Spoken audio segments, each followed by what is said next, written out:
Hello friends, welcome to my channel technical building plan. আজকে আমি 35 foot 0 ইঞ্চি এবং 25 foot 0 ইঞ্চির মধ্যে খুব সুন্দর একটা হাউস প্ল্যান নিয়ে তোমাদের সামনে চলে এসেছি। এদিকটায় রয়েছে 35 ফুট 0 ইঞ্চি এবং এদিকটা রয়েছে 25 ফুট 0 ইঞ্চি। ওকে, তো আজকের বিল্ডিং প্ল্যানটা তোমরা 3 বিএইচকেও করতে পারো, 4 বিএইচকে করতে পারো, আবার 2 বিএইচকে করতে পারবো। তো আজকের বিল্ডিং প্ল্যানে এখানে স্টেয়ারটা দেখতে পাচ্ছ, স্টেয়ারের তলার থেকেও তোমরা এন্ট্রি করতে পারবে অথবা এখান থেকে তোমরা এন্ট্রি করতে পারবে। ওকে, তো এন্ট্রি করেই আমি এখানে একটা ডাইনিং প্রোভাইড করেছি, ডাইনিং অথবা লিভিং স্পেস। ওকে, ডাইনিং থেকে তোমরা এখানেও, সরি, এটা একটা লিভিং এরিয়াই তোমরা প্রোভাইড করতে পারছো। তো এখানে লিভিং এরিয়ার থেকে এখানে তোমরা একটা কিং সাইজের ডাইনিং পেয়ে যাচ্ছ। ডাইনিং থেকে তোমরা এই সাইডে একটা স্টাডি রুম পাচ্ছ। ওকে, এখানে একটা স্টাডি রুম পাচ্ছ এবং ডাইনিং এর ঠিক এই সাইডে তোমরা আজকে কমন কিচেন পেয়ে যাচ্ছ। এবং কিচেনের অপোজিট সাইডে, আগে এটা আমি বলছি, এই স্টাডি রুমের ওপরেই তোমরা আজকের কমন টয়লেট পেয়ে যাচ্ছ। ওকে, এখানে একটা কমন টয়লেট পাচ্ছ এবং কমন টয়লেটের ঠিক অপোজিট সাইডে এখানে তোমরা একটা পূজা রুম পেয়ে যাচ্ছ। তোমাদের যদি আজকের হাউসপ্ল্যানে পূজা রুমের পরিবর্তে এই রুমের সাথে একটা অ্যাটাচ টয়লেট প্রয়োজন হয়, তাহলেও কিন্তু সেটা তোমরা করতে পারো। ওকে, তো তাহলে এখানে একটা রুম প্রোভাইড হচ্ছে এবং এখানে আর একটা রুম প্রোভাইড হচ্ছে। তোমাদের বলেছিলাম প্রথমেই যে আজকের বিল্ডিং প্ল্যানটা তোমরা 3 বিএইচকেও করতে পারো বা 2 বিএইচকেও করতে পারো। তো এইখানটায় তোমরা চাইলে রুম প্রোভাইড করতে পারো অথবা গ্যারেজ প্রোভাইড করতে পারো, কার পার্কিং। ওকে, কার পার্কিং এরিয়াও করতে পারো, অর্থাৎ গ্যারেজ। তো তোমরা গ্যারেজ করবে না রুম করবে, সেটা পুরোটাই তোমাদের মর্জি। তো আজকে এবার আমি যেখানে যেখানে উইন্ডো প্রোভাইড হবে সেখানে আমি লাল কালার দ্বারা প্রোভাইড করে দিচ্ছি কোথায় কোথায় উইন্ডো প্রোভাইড হবে। ওকে,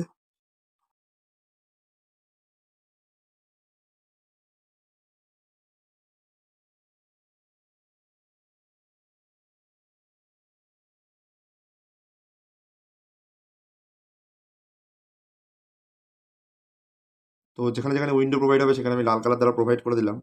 ওকে, উইন্ডোর মেজারমেন্ট কেমন কি হবে পুরোটাই তোমাদের মর্জি। এবার আমি প্রত্যেকটা কলাম দেখিয়ে দেবো। আজকের কলামটা আমি 10 ইঞ্চি বাই 10 ইঞ্চি প্রোভাইড করেছি, তোমরা চাইলে 10-12 কলামও প্রোভাইড করতে পারো। ওকে, 10-12টা হলো এখন স্ট্যান্ডার্ড সাইজ। এবং যে আউটার যে ওয়াল রয়েছে, প্রত্যেকটা আউটসাইড ওয়াল কিন্তু আজকের বিল্ডিং প্ল্যানে 10 ইঞ্চি রয়েছে এবং যে ইনসাইড ওয়াল রয়েছে সেই প্রত্যেকটা ইনসাইড ওয়াল কিন্তু 5 ইঞ্চির করে প্রোভাইড করা রয়েছে। ওকে, তো ভিডিওর এন্ড পর্যন্ত দেখতে থাকো, তো বলে দেবো আজকের বিল্ডিং প্ল্যানটা তৈরি করতে তোমাদের টোটাল কত টাকা লাগছে, টোটাল বিল্ডিং কস্ট। ওকে, তো ভিডিওর এন্ড পর্যন্ত দেখতে থাকো। এবং তোমরা যদি আরও অনেক হাউস প্ল্যান আমাদের এই টেকনিক্যাল বিল্ডিং প্ল্যান চ্যানেলে দেওয়া আছে, তোমরা গিয়ে কিন্তু ভিজিট করতে পারো। ওকে, তো কোথায় কি হবে এবং কলাম, তারপর উইন্ডো, কোথায় কোথায় ডোর প্রোভাইড হবে অলরেডি আমি বলে দিয়েছি।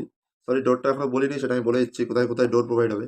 তো এখান থেকে এন্ট্রি যদি করো অথবা এখান থেকে যদি এন্ট্রি করো, তাহলে এখানে দুটো ডোর প্রোভাইড হবে যে কোনো একটা সাইডে। এখান থেকে সেখানে 3 ফুট 3 ইঞ্চির একটা ডোর, এখানে 3 ফুট 3 ইঞ্চির ডোর, এখানে 3 ফুট 3 ইঞ্চির ডোর। এটা এই রুমের সাথে কিন্তু তোমরা এই পূজা রুম বাদ দিয়ে এখানে একটা অ্যাটাচ টয়লেটও করে নিতে পারো, কি করবে তোমাদের ইচ্ছা। এটা 3.5 ফুটের একটা ডোর, এখানেও 3.5 ফুটের ডোর, এখানে 2 ফুট 6 ইঞ্চির একটা ডোর এবং এখানে 3.5 ফুটের একটা ডোর প্রোভাইড হচ্ছে। ওকে, তো স্টাডি রুম সমেত আমি প্রত্যেকটা বলে দিলাম, এটা কিন্তু স্টাডি রুম প্রোভাইড হচ্ছে। এবার আমি প্রত্যেকটা মেজারমেন্ট দেখিয়ে দেবো। ওকে, তো এখান থেকে একটা ক্যান্ডি রুম প্রোভাইড করেছি যাতে দোতলায় গিয়ে, অর্থাৎ ফার্স্ট ফ্লোরে গিয়ে কিন্তু একটা যদি একটা বিউটিফুল এলিভেশন তৈরি হয়, তা তোমাদের জন্যই ভালো হবে। তো এবার আমি প্রত্যেকটা মেজারমেন্ট দেখিয়ে দিচ্ছি। যে গ্যারেজটা রয়েছে, গ্যারেজের এই সাইডে মাপ রয়েছে 10 ফুট 10 ইঞ্চি এবং স্টাডি রুম যেটা রয়েছে সেটা 6 ফুট 1 ইঞ্চির একটা স্টাডি রুম রয়েছে। এবং তারপরে যে টয়লেটটা রয়েছে, টয়লেটের এই সাইডে রয়েছে 4 ফুট 0 ইঞ্চি এবং এইখানে যে রুমটা রয়েছে এই রুমের মাপ রয়েছে 12 ফুট 0 ইঞ্চি। যে মাপগুলো বলছি প্রত্যেকটাই কিন্তু ইনসাইড মেজারমেন্ট। ওকে, তো ডাইনিংয়ের এই ভেতরে রয়েছে 10 ফুট 0 ইঞ্চি, কিচেনটাও সেম 6 ফুট 1 ইঞ্চি এবং টয়লেটও সেম 4 ফুট 1 ইঞ্চি, সরি 4 ফুট 0 ইঞ্চি। এবং যে রুম রয়েছে রুমটা কিন্তু এই সাইডে 12 ফুট 0 ইঞ্চি। আমি একটা লিখে দিচ্ছি, প্রত্যেকটাই কিন্তু সেম মেজারমেন্ট। এবং ভিডিওর এন্ড পর্যন্ত দেখতে থাকলে বলে দেবো আজকের বিল্ডিং প্ল্যানটা তৈরি করতে টোটাল কত টাকা লাগবে, টোটাল বিল্ডিং কস্ট। আর এখানে যে ক্যান্টি রুফ রয়েছে, ক্যান্টি রুফটা রয়েছে 3 ফুট 0 ইঞ্চি এবং এইখানে যে ক্যান্টি রুফটা ঝোলানো রয়েছে সে তার মাপ রয়েছে 9 ফুট 6 ইঞ্চি, এটা রয়েছে 9 ফুট 6 ইঞ্চি। এবং এখানে গ্যারেজের ইনসাইড মেজারমেন্ট রয়েছে 8 ফুট 3 ইঞ্চি। তোমরা কিন্তু 8 ফুট 8 ইঞ্চিও করতে পারো, সেক্ষেত্রে তোমাদের এখানে যে 10 ইঞ্চির ওয়ালটা রয়েছে এখানে 5 ইঞ্চির ওয়াল প্রোভাইড করতে হবে। তো এইটা 8 ফুট 3 ইঞ্চি মানে কিন্তু প্রত্যেকটাই 8 ফুট 3 ইঞ্চি হবে। আমি মিডিলে একটা রেখে দিচ্ছি 8 ফুট 3 ইঞ্চি। এবং এখানে যে রুমটা রয়েছে এই রুমের মাপ রয়েছে 12 ফুট 5 ইঞ্চি,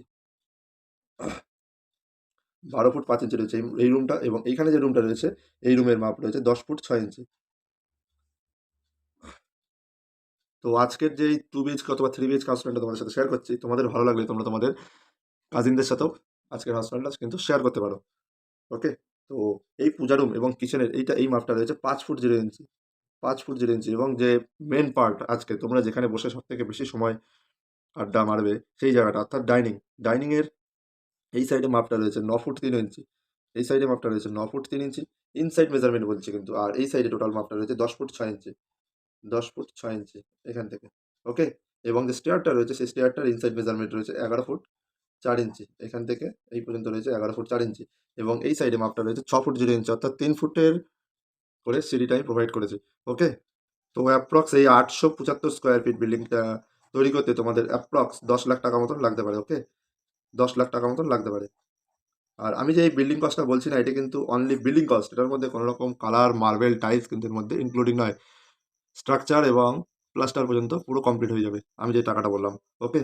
তো প্ল্যানটি যদি ভালো লেগে থাকে প্ল্যানটিকে অবশ্যই একটা লাইক করে দেবে, এবং তোমরা যদি এই প্ল্যানটার এলিভেশন দেখতে চাও তাহলে অবশ্যই কমেন্ট বক্সে কমেন্ট করে জানাবে। তাহলে আমি নেক্সট ভিডিওতে আজকের প্ল্যানটার এলিভেশনটা ড্র করে দেবো। ওকে? তো আজকের মতন এই পর্যন্তই। ভিডিওটি ভালো লেগে থাকলে অবশ্যই একটা লাইক করে দেবে, এবং চ্যানেলে নতুন এসে থাকলে চ্যানেলটিকে অবশ্যই সাবস্ক্রাইব করে দিয়ে পাশে থাকা বেল আইকনটা ক্লিক করে দেবে। ওকে? বাই। আজকের মতন এই পর্যন্তই। Thank you.